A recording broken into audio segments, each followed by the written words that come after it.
Всем доброй ночи. Тема о духах очень занимательна, интересна.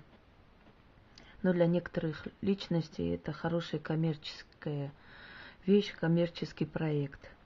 На интересах людей, на страхах людей всегда делались деньги и будут делаться. Итак, начнем с того, что те, которые обрисовывают, описывают вам духов ярко, красочно и во всех подробностях, на самом деле никогда их не видели. Если бы они хоть раз увидели духов, обделались бы на месте.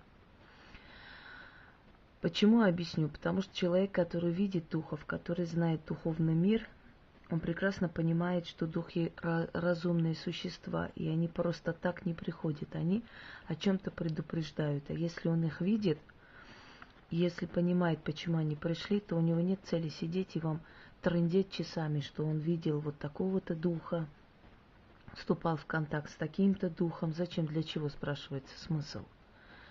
Духи забирают очень большую энергию, очень большую, массивную энергию. Иногда после вызова духов несколько дней нам просто очень плохо, мы стараемся больше лежать, чтобы компенсировать эту энергию, собрать ее обратно. И человек, который в день по 50 духов вызывает и с ними сидит, чуть ли не чай пьет, такие люди вас просто дурят. Духи просто так не появляются, уже было сказано. Кроме того, духи не появляются просто так, они ходят по дому у людей, которые практикуют магию, поскольку они прекрасно знают, что эти люди устают, им нужен отдых. Они никогда не будут мешать им отдыхать. Иногда у меня дома оживляется все, когда я делаю определенный ритуал, и я нутром чувствую, я чувствую спиной, я чувствую боковым зрением. Но я могу их только увидеть четко, когда я вызываю, делаю определенный вызов. Я вам уже объясняла, что постоянно мы их не вызываем, поскольку они забирают очень большую жизненную энергию. И поэтому по очень редкой необходимости мы вызываем духов. Когда он начинает описывать духов, какого типа они, как они выглядят, как они приходят, то у меня к вам, будет совет. Потрудитесь открыть большую энциклопедию мифических существ. И вы увидите, откуда эти все духи являются, к тому, кто вам вешает лапшу на уши, что он их видит, и они такого типа, они сякие, они эти, то. По этим главам можно снимать 10 лекций. Просто читать одну главу и снимать лекцию. Я понимаю, что вам приятнее ложь, вам приятнее миф, фантазия, чем правда и настоящее. Когда я читаю о том, каких духов кому представили, кого убрали, мне смешно становится. Послушайте внимательно, уважаемые. О духах мы можем предполагать, исходя из опыта многих-многих поколений ведьм, колдунов, чародеев, или просто философов, или просто великих людей, которые с ними сталкивались. И только так мы можем предполагать и понять, когда нас о чем предупреждают, когда у нас холод по телу, это не очень приятно, не очень хорошо, это значит, что неупокоенный кто-то ходит дома. Когда у нас предметы ломаются или пропадают, это значит, что некто нам мстит и не очень доволен нами. Вот предполагаем мы, на предположениях строится вот эта вся структура. Хотя магия точная наука и более точная наука, поскольку одно слово не так скажешь, и уже результат будет другой. Но в любом случае, все, что касается духов, это очень тонкая материя, и не каждый сопляк способен разглядеть, увидеть их и вам рассказывать. Потом, не нужно трогаться на духах. Духи, нам нужны духи, мы хотим их вызвать, посмотреть и так далее и тому подобное. Для того, чтобы вызвать духа, нужно дорасти до этого определенного уровня, иначе будет очень плохо, иначе придет некто другое с нижнего астрала, скажем так, бродячие духи есть, которым вы можете пойти как корм, да, и тогда вашу судьбу никто не исправит и не гарантирует, что вы останетесь живы после этого.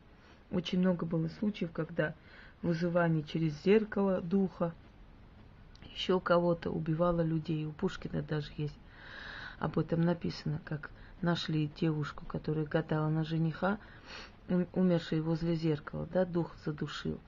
Духи могут даже физически взаимодействовать, даже физический урон нанести, потому что они сильны. И неизвестно, какую сущность вы вызовете на свою голову. Я вас убедительно прошу не верить тем людям, которые постоянно говорят о духах, о том, как они вызывают их, как они с ними говорят, как они кому-то ставят стражника, кого-то куда-то подселяют. Это смешно. Это на самом деле смешно. Вот даже самые великие колдуны в этом мире понимали, делали выводы о духах и могли утверждать, что у них есть стражник, что у них есть помощь и прочее, прочее, только исходя из многолетнего опыта труда, когда понимали, что кто-то вот в этом их сохранил, кто-то в том. Они предполагали примерно, кто мог бы быть этот кто-то, да? Но чтобы со 100% уверенностью кто-то сказал, что он кому-то стражника вызвал, или кого-то стражника убрал, или каких-то духов вызвал. Еще раз вам говорю, для чего призывается вам не обучаться, не учиться, не читать ни книги, ничего, для того, чтобы массами баранов было легко управлять. Повторяю еще раз, все эти ваши разлюбезные лекции о духах, от которых вы балдеете и просто получаете чуть ли не оргазм, это все написано в энциклопедии мифических существ. Потрудитесь посмотреть в интернете, покопаться или купить эту книгу. И от и до рассказ ваших великих учителей вы найдете там. И вы поймете, откуда эти духи к ним прилетают, и откуда они вас как бы показывают и объясняют, и обрисовывают для вас, какие они, что они любят, с каких времен они существуют, какие у них функции, как они себя вели и прочее, прочее. Это все создали профессора Гарварда, собрав все эти летописи шумерских времен и египетских папирусов, и времен Ассирии, и времен Халдеи, времен древнего Урарту, все эти мифические крылатые существа с лапами льва и с крыльями орла и прочее, прочее, прочее, это все находится в этих энциклопедиях. А именно сейчас есть полное собрание. Еще раз повторяю. Энциклопедия мифических существ. Откройте и узнаете, где эти ваши духи летают и откуда они прилетают прямо на семинары. Хорошо? Будьте добры. О духах вообще забудьте, закройте эту тему.